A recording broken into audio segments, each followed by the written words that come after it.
Hi guys, this is Faustine. Welcome back to the Physical Radio channel. We are in the studio for a new interview. Today I am pleased to receive the professional poker player Romain Morvan, who lately won the highly competitive Australian Poker League Million 5K High Roller Challenge and most recently made it to the 5th position at the World Poker Tour Australia Championship. Hi Romain, how are you? Good.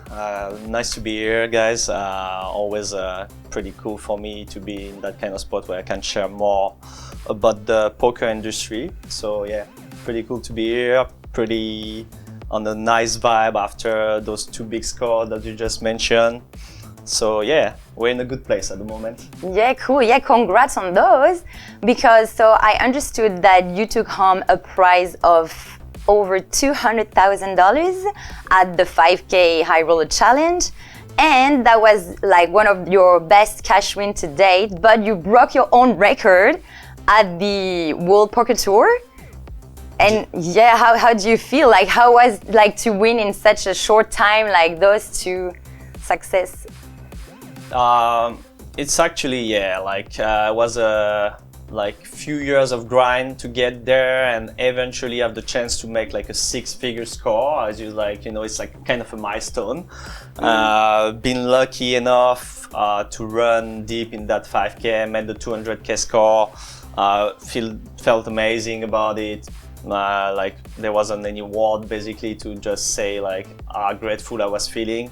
And then going to that next series that also was like few big spots over the series. Been lucky enough to deep run like the most prestigious tournament in Australia, maybe like of the year. It's an 8,000 main event, and yeah, reach like the position to be able to break just back to back my best score in a matter of few weeks. It's kind of unbelievable, you know, like you cannot expect that. I would definitely have signed for it anytime someone would have told me you will do it. Now the first 5K I won was like pretty amazing, could not do better, right? Now I finished 5th, so it's like it's a bittersweet. We like it, we're amazingly grateful, but at the same time I still see like the almost $1 million prize that was up top, that I was that close, yeah. But I didn't finish the job. But yeah, overall amazing, like pretty sick. And both events were held over a few days. How do you handle the fatigue, the pressure and the stress that comes with like high stakes poker championship like that? Do you like overnight, do you think about strategies? It's a bit hard, so yeah, it's like there is many things you have to think about, but at the same time, once you're in it, in game, it's obviously better to kind of have your strategy prepared, you know, as like, oh, okay, that's going to be my style in that tournament, and so on and so on, and throughout the stages. So yeah, the better is like definitely in between days is to shut down, try to get maximum rest, you know, like recenter on yourself, get some sleep, hydrated yourself, like eat well, try to walk out a bit if you have time. Obviously that's the hardest part, honestly, and come back the next day to be the most prepared and mentally ready to fight for like a super long day, like let's say like could be like 10 hours there easy. That should be normal. So yeah, you just prepare yourself in advance, you work on that, like the mindset approach, the strategy, and then once you are there, you just try to replicate what you've been practicing and to do it in game at the best of your abilities and see how it goes. So that's my mindset preparation somehow. Cool. And let's get back to your beginning. How did you get into playing poker? And how long have you been playing? How long have you been playing professionally? And what was your turning point when you decided to go from a hobby player to a professional poker player? So yeah, it's a pretty interesting question.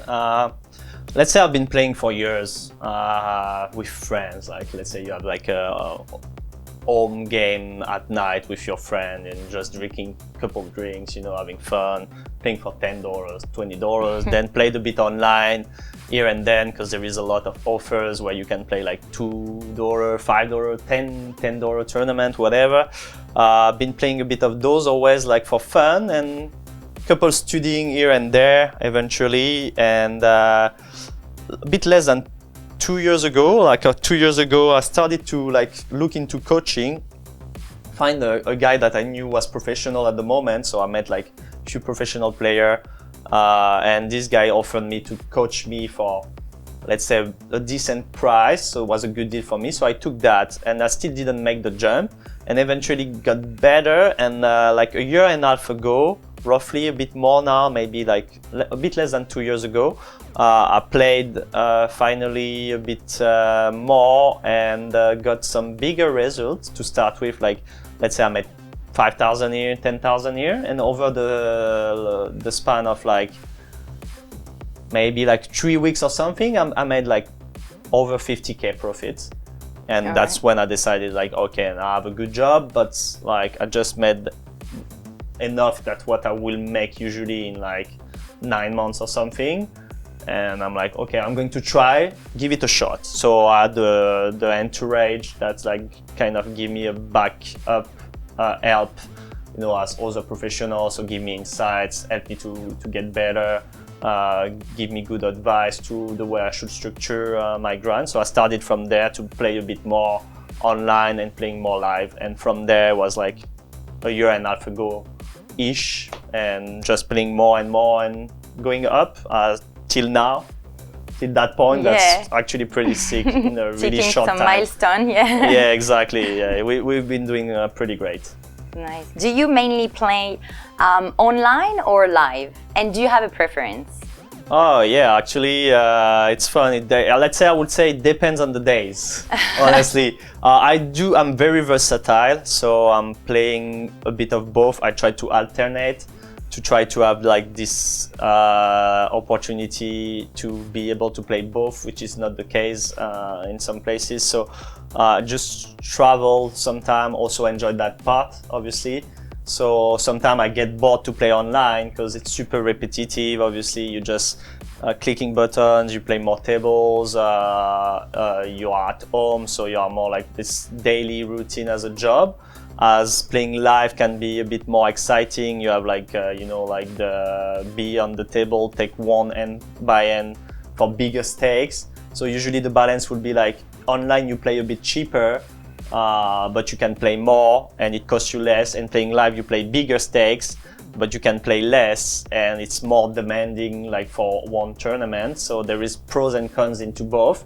So I like a bit of both, and I like to switch from one to another, you know, to get more thrilled, because like when you do repetitively the same thing over and over again, when you have like great results, which is not a thing in poker, like to have continuously great result over great result, you obviously have some like some time, like a window where you're actually like just losing, and this can become harder mentally. So like I like to switch when I get bored of one of the other to play a bit more the other, and that's how I basically balance it out. And what would you say are the most important skills or attributes to be a great poker player? Oh, there is many actually, but if I had to choose one, I would say the mental aspect, obviously, which will make the big difference. You know, be able to take the big punch and still be able to focus to play your best game in game, to not like consider and take personally or take those big hits emotional to just impact your game. So the big aspect, I would say, it's the mental aspect over anything else. Obviously, if you don't know what you do, then you definitely have to focus on strategy. But when you have a plan, from there, like the mental aspect will make the difference on every game. And then out of the table, you start to work more. So I'd say mental aspect, bankroll management. You have to really be careful the way you decide to invest in the tournament. You have to be prepared that you're gonna lose most of the time. So you need a bigger chunk to be able to lose for a certain time to make it back eventually. So yeah, mental aspect, bankroll management, and then the structure of your dedication when you walk out of the tables. Like more you're dedicated, more you walk, the better you'll get. So it's easy as that. And you mentioned the bankroll. Actually, how do you manage your bankroll and how do you handle winning and losing? I would recommend, there is many format in poker, but I play tournaments and I would say the bare minimum you should have is always having 100 buy-ins that you could afford to lose, like toward you going deeper and deeper. And even 100 buy-ins, I think it's a bit aggressive. So I do more conservative strategy with like 200 to 400 buy-ins plus, because like that, if you just lose, even if you lose like 40 buy-ins, you basically still can play at the same level as if you play with 100 buy-ins, which is okay, but that's the minimum I would recommend. Now you lose 40 buy-ins, you literally have to go down in stake, because now you cannot play with 60 buy-ins, you know, you need to go in the lower stakes where you actually have still 100 buy-ins. So the drops when you play with a shorter bankroll are bigger, because like on your future value you'll get playing, now you cannot play as big, so now if you score you will score less money and so on, you know. So that's why I have this conservative strategy with my bankroll. Now also thinking that is really interesting is like, if you have other income in life and then like you have a poker bankroll, but you know you can make a certain amount of money outside of poker or in poker through other way, like, you know, like maybe like doing coaching, maybe playing cash game, whatever. If you know you can make this money back, now you can have the strategy of like be more aggressive with your bankroll, because like you could make it back pretty fast. On the other side, I think if you don't have any other way to make this kind of money, you should be more conservative, obviously, and like risk less to make sure you're going to last longer. And when playing live, do you need to hold a poker face at all time?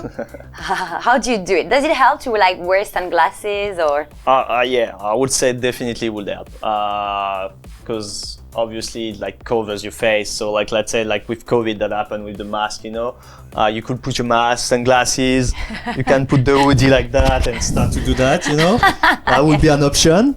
But the thing is, I focus on personally is like to have a movement routine, to try to be balanced in my movement routine. So no matter what I do, I try to basically like always do it the same way. Don't give information of like, I'm weak or I'm strong. I try, obviously, like, which is hard, and that's what you should focus on. Now, for anyone else, I would say definitely sunglasses, covering your face, like having less portion of your face visible to other players will definitely protect yourself a bit, you know. It's the same with your hand. If you can give your hand under the table, don't move and do this kind of stuff, that matters, like, because that could give information away. So I focus to just like try to stay still, or having always the same face, the same attitude, you know, like be balanced, neutral. Neutral. And on the same topic, do you have any tips for reading your opponents on the table? Oh yeah, then you use all what I've just mentioned against them, basically.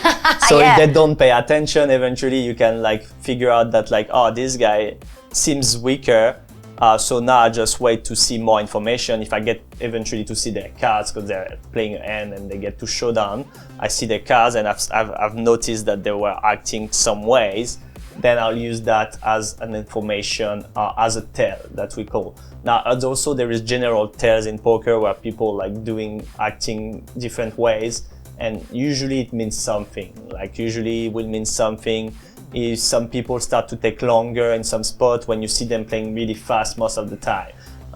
You will also mean something sometime when people just hold their cards, but the rest of the time they don't, you know, like, or if it start actually shaking and be more like stressed, that could mean something. Doesn't mean that they're either bluffing or they are strong, but for them it could mean one or the other, and you just have to figure out what is the most, know, like tendency tell. Then you can, if you're not sure, you can use like, okay, population tend to do that thing when they actually are strong, or population tend to do that thing when they seems more bluffy. So yeah, I use all that. Obviously, if they start to be more agitated, if they start to talk, some people could be anything. So yeah, I try to be neutral and exploit anyone else that is not. Their weakness, yeah. And have you ever successfully pulled off a memorable poker bluff? And what was the situation like? I don't know if I would Did it recall happen? someone. Oh, actually, yeah, a couple once, but like, I would not say that's memorable for me because it's pretty much like, you know, it's one hand after one hand. That's how I play. So if I pull out a big bluff, and sometimes probably help me to win, because it could be a pivot point in the tournament that if I win or not that hand, it definitely give me more chance to win, and I actually end up winning. Like I won, I think. Oh, actually, in that one was pretty. I made a pretty cool bluff where we were like 30 people left or a bit less, and aggressive, decent player open, and I raised him, and he called, and bet the flop, bet the turn, and went all in on the river as a bluff. And he was tanking for a long time before making a decision, and finally lay down. And if he would have called, my stack would have been way smaller and he would have chip up, and I would have been in a not so great spot. Doesn't mean I would have lose because I was still in the tournament, but winning that end helped me to have like a bigger stack, bigger edge to use those chips accordingly. So that could be one of those where like I raised him with like a king 4 with 1 diamond, and the flop comes like ace queen 3 with 3 diamonds. So I have like the flush draw, that is if I make another diamond I have the best hand possible. So I bet he called, the turn was a repeat 3, I bet again and he called, and the river was a blank, and I went all in, repping basically, I was representing the flush or a strong ace or whatever, and he tanked folding a pair of queen, which was better than what I had, because I could have so much good hands in that spot that it cannot be right enough sometimes with the only pair of queens. So he decided to lay down, and me winning that pot just helped me win the score I had, like somehow. But there is like most of the tournaments, you probably have to get like one spot like that at least if you want to end up like being the top money. In the top, like okay. You have to need to have those perfect setup that they're going your way when you pull out the big bluff. On the other hand, sometimes people pulling out the big bluff versus you, and you just having it and you win the big pot, you know. So you got a bit of everything to get there, but that's one of them. And in the end, does luck play any part, like in winning a game, or is it pure only strategy? Nah, that's like that. Obviously, luck is a big factor, especially in tournaments, because you need like a tournament is a structure that is made like everyone starts with the same stack, and usually like the top 12-13% of those people will make it to the money, and then more you get closer to the top, the more money there is, and usually that's where you make the big money. Like that's where you earn your life as a poker player. It's winning that kind of big money that is up top, because you have more skill and you're going to put yourself more in the spots than any random player. But that's on the long term. So more you play, less the luck factor gets involved, because you get to play more and more and more to repeat it, to have more opportunities to eventually compound your skill. But there is always the luck factor that like you need to win that spot, you need to have the setup your way, like, you know, like sometimes you'll have aces versus kings, and the fact that this guy had kings at the moment you had aces makes you win a big chunk of chips, and you need those things. So that's a lot of luck. The card distribution, the table draw, you know, who you have on your table could be also very lucky. For example, where like I sit down in a tournament, but now I sit down with like 5 very good players on my table or 5 very bad players on my table, is obviously way luckier for me to have 5 very bad players. But this is something I don't control, you know, it's just luck. So yeah, there is a lot of luck involved in the results, and the more you play, less the luck is involved. That's basically how you can see it. And how have you developed your skills over the years, your game? Just by practicing, or did you ever take any courses or coaching lessons? Yeah, a bit of everything. Like the best way would always like be like taking someone that knows better, give you the path, and you follow the path and you walk out and you dedicate like, you know, time and organization, and you do like what is called active learning, which is you have a purpose, the way you do it for some reason, and you focus on that, and then you get more to implement the information into your system as like passive learning. Like, let's say you watch some podcast or some video, but you're not focused, especially it's just like more knowledge would be still learning, but obviously won't be as efficient as active learning. So you got to basically better to do it the right way. And yeah, it's a mix of everything. So yeah, there is so many aspects to work that you just focus on some topic and move on to the next topic after, and you know, and you come back and you refine and you do it again, and then you practice in game. Obviously, practice in game is the only way to make sure you're actually getting better and you get the principles, and then you just off tables, you go back at it, you review it.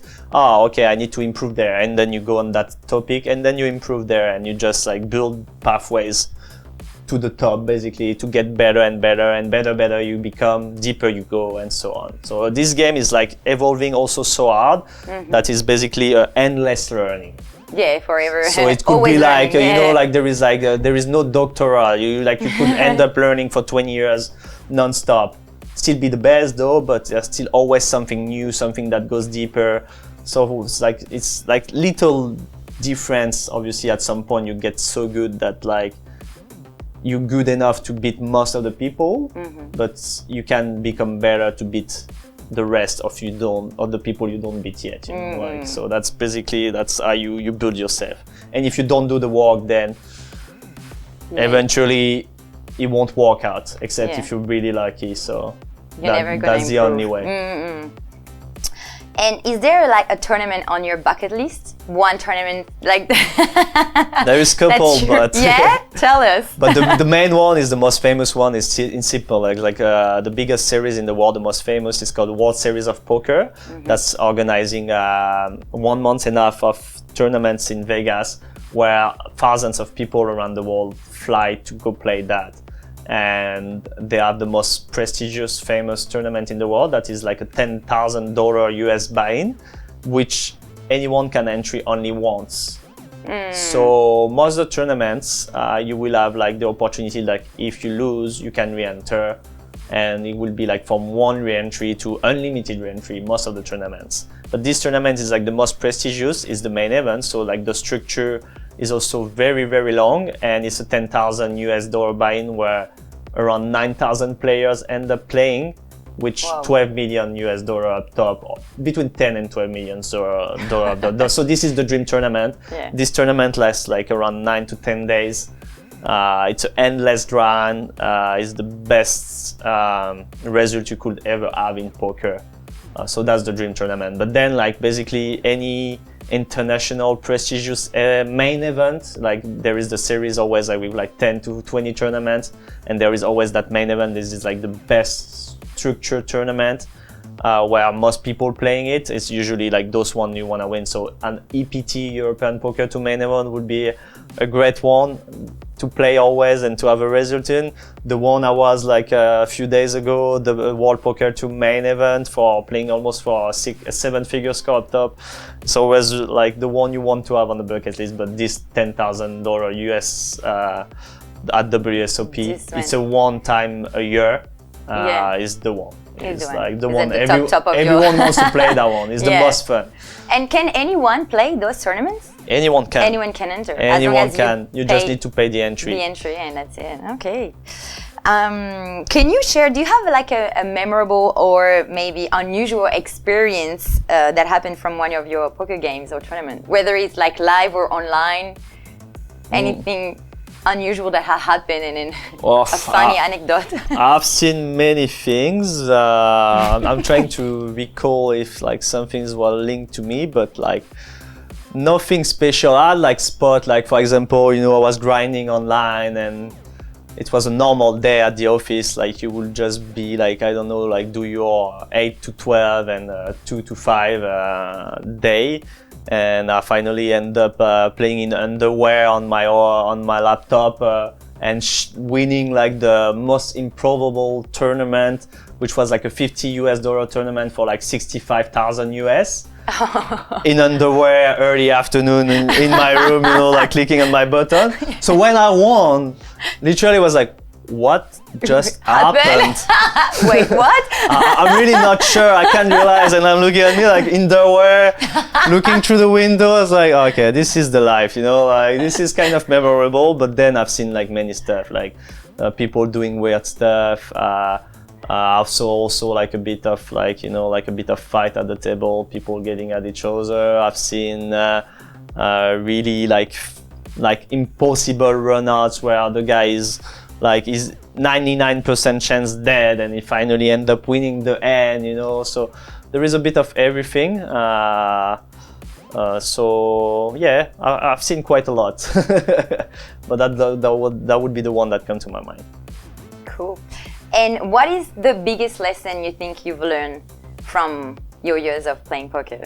Oh, that's, I would say it made me basically help to be more focused on rationalization in a way of like, I see more the big picture in general. So like something happened, you will get impacted by, oh fuck, this happened. You're like, nah, I'm so frustrated. But now I see more like, okay, why did it happen? What does it mean? Is it really actually important for you? Can you control it? What can you do to make it happen or not? You know, like I see all the aspects. So I'm more like calm. I'm more peaceful toward like any things that get thrown on my way, you know, like that's one of the biggest skill I built like over like the few years I've been playing already. I've been working and focusing on that, where like if you have a problem, it's fine, you know, like the best way you can actually turn that around is like actually to, as I said, focus on the big picture, trying to understand what you can do, what you can control and what you can't, and just try to make the best decision with the tools and the abilities you have, and also try to focus on what's important for you, you know, so you have values in life. And I'll just always try to use those as a main direction, where like, okay, I think that's something I could do, for example, but I think that will not be good with what I think is the right thing to do. So I might just not doing it, right? And just, okay, I'll take this kind of approach. So I'm more like, yeah, peaceful, I'm more in control, I'm less stressed in general for everything that is happening in my life. And that's a pretty nice skill to sharpen. Well, on these good words, this is it. Thank you so much, Romain, for being with us today. Thank you all for watching. You can follow Romain's journey on his socials. Don't forget to like, comment, and share the video. Hit the subscribe button for more, and I'll see you all soon for a new video. Bye-bye. Bye-bye.